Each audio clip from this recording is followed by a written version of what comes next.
Hey y'all, I wanted to show you something that you can kind of think of as a reset button for your fig trees. So this is one where the work is already in progress. And you can see it's got a multi-trunk setup going on here. We've got nice growth coming up here, really three main trunks. Well, we'll call it two main trunks. So we've got some nice branching coming off of them. So these are a pretty good shape, pretty good form. I like what I'm seeing here. Now what this came off of was a big jumbled mess. So if we look at this older wood, you can see there's really nothing growing off of it. I mean, this wood's probably dead. I cleaned it up a bit earlier and we've just got a little tiny bit of growth coming off right here. But for the most part, you can see that's completely dead wood right there.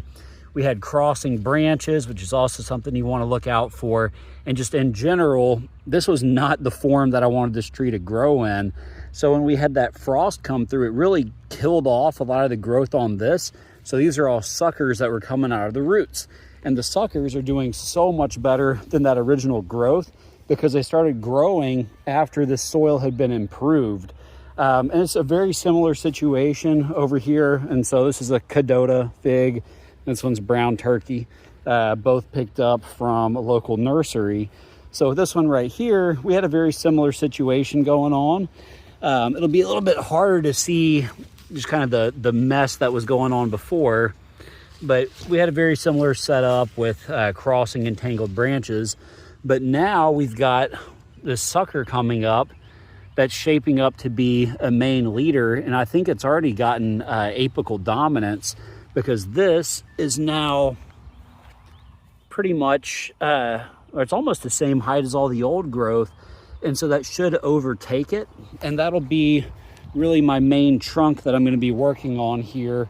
So yeah, it's something that can kind of happen where it's like a nice natural reset button. You have a frost event come along, kind of kill off a lot of your top growth, and you'll get new suckers coming up. Those suckers you can use to more or less become your main tree. And you don't even have to worry about it taking a really long time to rebuild structure.